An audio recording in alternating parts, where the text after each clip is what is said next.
Assalamualaikum warahmatullahi wabarakatuh. Bagaimana kabarnya anak? Sehat?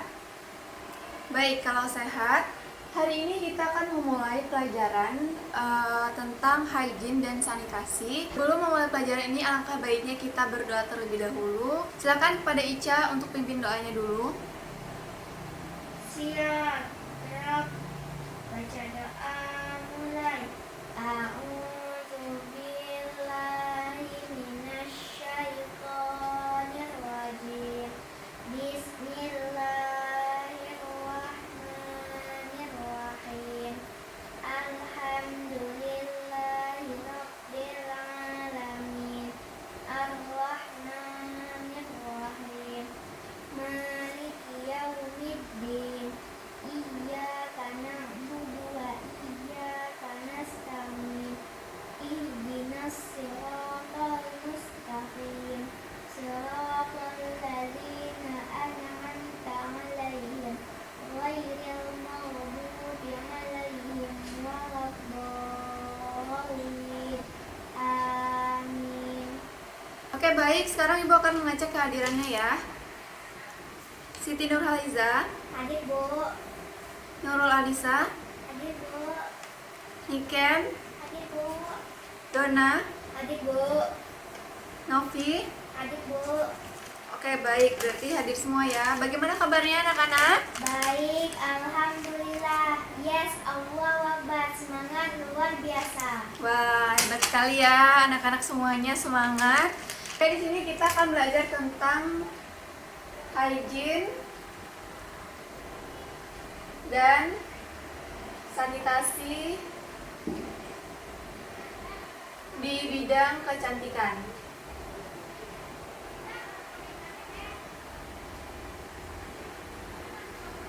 Baik, sebelumnya Ibu akan membacakan dulu tujuan pembelajaran kita kali ini. Yang pertama, peserta didik mampu menjelaskan pengertian hygiene dan sanitasi sesuai buku peserta didik dengan penuh rasa ingin tahu. Yang kedua, peserta didik mampu menjelaskan tujuan hygiene dan sanitasi sesuai buku peserta didik dengan penuh rasa ingin tahu. Selanjutnya, peserta didik mampu mendeskripsikan hal-hal yang harus diperhatikan di salon kecantikan dengan penuh rasa ingin tahu. Dari Ananda sekalian, apa itu pengertian dari hygiene dan sanitasi? Sebelumnya Ibu akan memberi contoh dulu. Kalau hygiene dan sanitasi ini diperlukan sekali di bidang kecantikan kita, apalagi di labor kita. Jadi sebelum kita praktek untuk praktek pelurusan, krim bat, make up, itu harus memenuhi dulu hygiene dan sanitasinya agar tidak terjadi kecelakaan kerja. Nah, coba Anda pikirkan apa itu arti dari hygiene dan sanitasi. Coba. Saya, Bu. Baik, kepada Ica, disilahkan. Hygiene itu kebersihan pribadi, Bu. Hygiene kebersihan pribadi. Coba yang lain, apa ada yang bisa? Oke, baik, ada yang ingin menambahkan lagi apa itu hygiene dan sanitasi? Coba. Saya, Bu. Kepada Siti dipersilahkan. Apa itu artinya? Pengertiannya? Kalau hygiene itu kebersihan pribadi, kalau sanitasi itu pengawasan lingkungan. Oke, sudah cukup hampir benar. Jadi hygiene dan sanitasi ini harus dilakukan untuk kegiatan praktek awal kita, karena kalau tidak menjaga hygiene dan sanitasi itu bisa menyebabkan kecelakaan kerja. Oke, daripada kita bingung apa itu pengertian dari sanitasi, untuk menambah wawasan kalian, di sini Ibu akan membagikan materinya. Anda bisa diskusikan ke teman sebangku. Ibu akan kasih waktu Anda untuk membahas ke teman sebangkunya dan memahami apa itu pengertian dari sanitasi, hygiene, dan beserta tujuan dari masing-masing ini. Oke, baik, tadi bukan sudah kasih waktu kalian untuk memahami apa itu pengertian dari hygiene dan sanitasi. Kalian tadi juga sudah Ibu kasih materinya, dan kalian juga bisa lihat Google untuk cari apa itu pengertiannya beserta tujuannya. Siapa yang mau membacakan apa itu pengertian dari hygiene dan sanitasi? Saya, Bu. Hygiene atau ilmu kesehatan adalah ilmu yang mempelajari cara-cara yang berguna bagi kesehatan, mengarahkan keaktifannya kepada manusia atau perseorangan atau masyarakat umum. Sedangkan sanitasi lebih menitik beratkan pengendalian faktor-faktor lingkungan hidup manusia. Nah, jadi itu dia ya arti dari hygiene dan sanitasi ini. Jadi Ibu akan ulangi lagi, pengertian dari hygiene ini adalah ilmu yang mempelajari cara-cara untuk kita melakukan sebuah praktek di bidang kecantikan seperti praktek pelurusan rambut atau pelurusan atau kerimbat ataupun rias wajah. Kita harus mempelajari terlebih dahulu apa saja yang harus kita lakukan sebelum kita melakukan praktek. Nah, kalau untuk sanitasi ini lebih ke pengawasan lingkungannya, lebih ke lingkungan dari ruangan kita. Jadi sebelum kita praktek kita harus membersihkan lingkungan daerah ruangan tersebut biar kita pun melakukan praktek dengan nyaman, dengan aman, dan tidak terjadi kecelakaan kerja. Nah, sekarang kita akan belajar tentang hygiene terlebih dahulu. Kalau secara garis besarnya, kalau hygiene ini tentang kebersihan pribadi ya. Pribadi ini lebih sifatnya ke pribadi.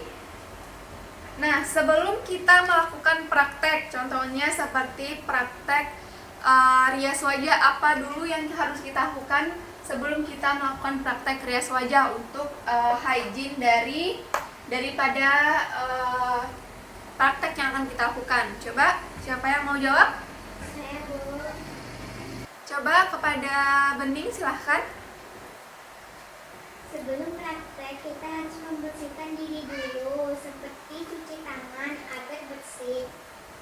Oke, baik, benar sekali ya. Jadi hygiene daripada kita melakukan praktek rias wajah itu, kita harus membersihkan tangan terlebih dahulu agar wajah klien yang kita sentuh itu tidak kotor dan tidak akan menyebabkan jerawat pada wajah klien kita.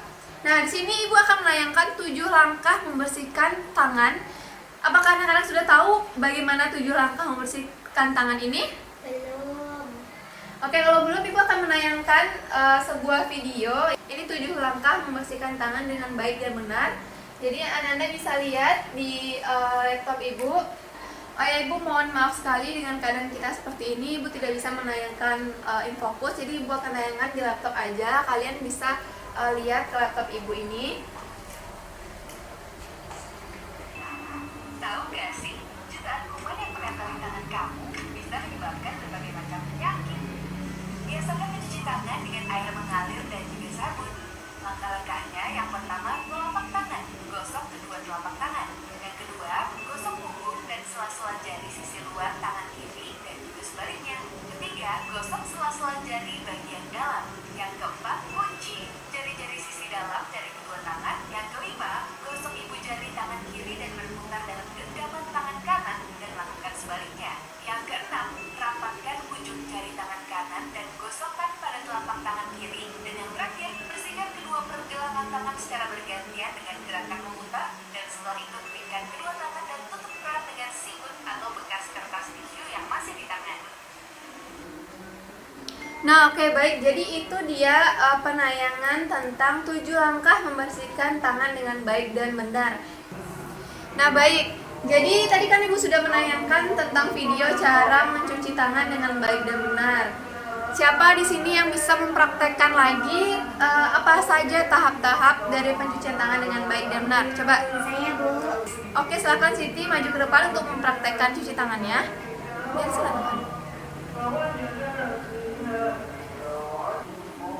Oke, Siti akan mempraktekkan bagaimana cara langkah-langkah membersihkan tangan dengan benar dan baik. Coba silakan Siti. Yang pertama, basuh tangan dengan air mengalir. Ya. Lalu, pencet sabun. Gosok kedua telapak tangan. Oke, diperhatikan ya. Lalu, punggung-punggung tangan secara bergiliran. Oke. sela-sela jari, Oke, sela-sela jari. kemudian buku-buku jari atau dikunci. Baik. Selanjutnya ibu jari, Ya. lalu ujung kuku jari,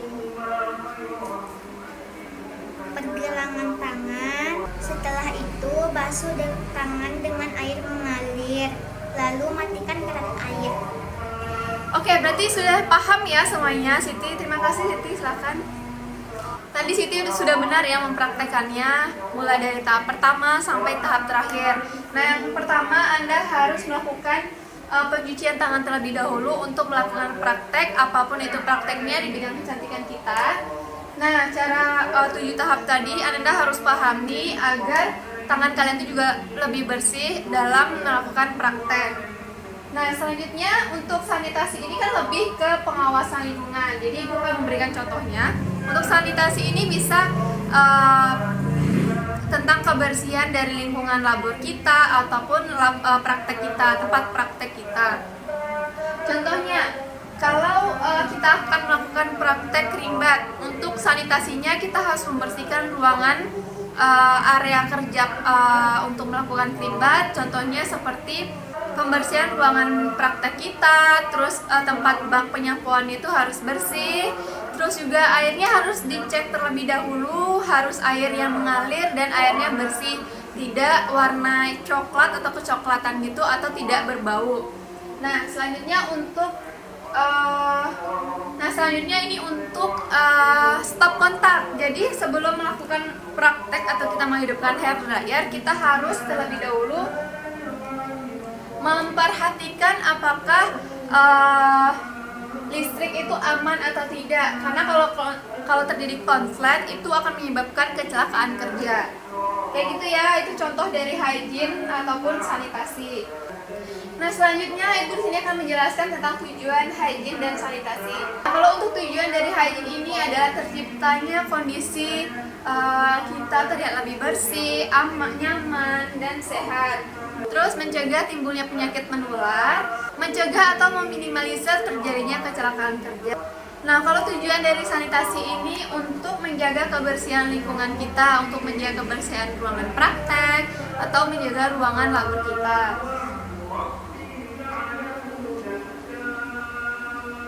Dan sanitasi ini juga bertujuan untuk mengembalikan, memperbaiki, dan mempertahankan kesehatan pribadi kita. Kita lanjutkan dengan hal-hal yang harus diperhatikan dalam pemakaian alat-alat di salon atau di ruangan praktek.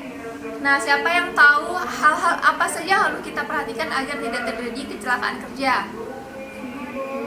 Oke, kepada Niken, coba apa saja hal-hal yang harus diperhatikan? Hal-hal yang harus diperhatikan dalam pemakaian alat-alat di salon. Yang pertama, pelajari instruksi sebelum memakai suatu alat-alat listrik. Yang kedua, memastikan kesediaan air. Yang kedelapan, pasien tidak diizinkan menyentuh suatu permukaan logam waktu peralatan listrik sedang diberikan. Yang kesembilan, kontak dilepaskan sesudah selesai pemakaian. Nah, oke, benar ya apa yang dikatakan sama Niken tadi. Jadi hal-hal yang harus diperhatikan ini harus wajib sekali kita perhatikan untuk menghindari terjadinya kecelakaan kerja. Yang pertama, kita harus memastikan air terlebih dahulu. Jika air kita kumuh atau warnanya coklat, klien tidak akan mau datang ke salon kita lagi karena tempat kita tuh udah kotor atau tidak nyaman. Jadi klien tidak akan kembali lagi ke salon kita. Jadi kita harus perhatikan yang pertama sekali tentang air. Air itu harus bersih, harus jernih, tidak berbau dan tidak berwarna. Nah, selanjutnya pastikan kesediaan airnya. Contohnya, kalau misalnya kita melakukan perawatan kerimbat, kesediaan air ini harus lebih banyak. Karena kita akan melakukan penyucian yang mana itu membutuhkan air yang lebih banyak lagi. Nah, selanjutnya kita harus memperhatikan tombol-tombol atau kabel-kabel di sekitar praktek area kerja kita. Contohnya, kalau kita akan melakukan hair dryer, kita harus memperhatikan dulu kabelnya agar tidak tergulung. Nah, kalau tergulung takutnya nanti terjadi konslet. Jadi kita harus memperhatikan itu. Jadi kita harus luruskan dulu baru kita colokkan ke colokannya. Nah, selanjutnya kita harus perhatikan aliran listriknya. Apakah aliran listrik itu sudah baik atau sedang rusak. Jadi kita harus memperhatikan itu terlebih dahulu untuk sebelum melakukan praktek. Nah, selanjutnya ini sangat penting sekali. Jadi kalau kita melakukan praktek, kita harus cek terlebih dahulu keadaan kabel ataupun ruangan kerja kita. Jadi kalau kita mencolokkan sesuatu ke listrik, harus dipastikan kabel-kabel tersebut itu kering dulu, tidak basah, karena kalau basah itu akan memungkinkan terjadinya konslet. Jadi kan kita tidak mau hal-hal tersebut itu terjadi pada saat kita praktek. Jadi kita harus perhatikan itu terlebih dahulu. Nah, baik Ananda, jadi tadi Ibu sudah jelaskan kan mengenai pengertian, mulai dari pengertian, tujuan, beserta contohnya, dan hal-hal yang harus kita perhatikan dalam kita melakukan praktek di bidang kecantikan ini. Ini Ibu akan mengulang lagi apa itu pengertian dari hygiene maupun sanitasi. Nah, kalau hygiene ini lebih ke kesehatan pribadi kita, tapi kalau sanitasi ini lebih ke pengawasan lingkungan atau pengawasan area kerja kita ataupun area praktek. Kalau untuk tujuannya itu untuk terciptanya kegiatan pembelajaran kita tuh lebih nyaman, lebih sehat, dan bisa memperbaiki atau mempertahankan kesehatan pribadi kita. Nah, untuk hal-hal yang harus diperhatikan sebelum praktek, kita harus mengecek dulu keadaan air kita harus bersih, harus tidak berwarna coklat ataupun tidak bau. Nah, di sini Ibu sudah menyiapkan kuis tentang pembelajaran kita kali ini. Jadi Ibu akan kasihkan ke kalian dan kalian jawab sebisa kalian. Dan nanti Ibu akan ambil lagi. Di sini Ibu akan ambil lagi jawabannya. Nah, di sini Ibu sudah miliki jawaban dari Ananda semuanya. Nanti bakal Ibu koreksi. Nah, sebelum kita akhiri pembelajaran kali ini, Ibu akan kasih tahu untuk praktek selanjutnya kalian harus membawa apa saja. Jadi untuk minggu depan kita akan praktek tentang krimbat. Jadi Ananda harus mempersiapkan hair dryer, handuk, terus krim batnya, sisir garpu, sisir berekor, dan jepit bergerigi. Jadi Ananda harus bawa alat-alat tersebut untuk praktek minggu depan.